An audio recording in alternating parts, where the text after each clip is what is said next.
আমি ইতিহাস ছবির নায়ক, নাম কাজী মারুফ। ছবিটি দেখার পর অনেক শিল্পীরা আমার অভিনয়ের সুনাম করেছে, কিন্তু দর্শকরা যদি না দেখে ছবিটি, তাহলে আমি এনকারেজড হব না। এই ছবিটা আমার প্রথম ছবি নায়ক হিসেবে। এই ছবির নাম ইতিহাস।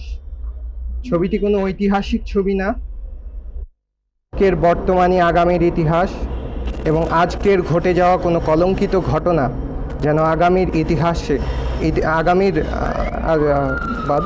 আজকের ঘটে যাওয়া কোনো কলঙ্কিত ঘটনা যেন আগামীর ইতিহাসকে কলঙ্কিত করতে না পারে, এটাই ইতিহাস ছবির মূল পটভূমি। পরিশেষে এটুকুই বলতে চাই, this is a film for every father. প্রতিটি বাবার জন্য এই ছবি। This is a film for every sister. প্রত্যেকটি বোনদের জন্য এই ছবি। This is a film for every young generation. No, this is a film for young generation. Actually, this is a film for the entire family. সবার জন্য এই ছবিটি। এই ছবিটি সব ধরনের দর্শকদের জন্য। ছবিটি দেখলে আমি উৎসাহিত হব, কাজ করার উৎসাহ পাব।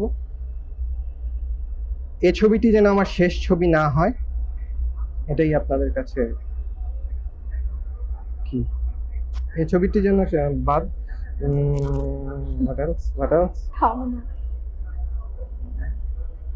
আমি সবার কাছে দোয়া প্রার্থী। সবাই আমার জন্য দোয়া করবেন, অন্তর থেকে দোয়া করবেন যেন এই ছবিটি বক্স অফিস রিপোর্ট ভালো হয়। এই উইকে দুটি ছবি রিলিজ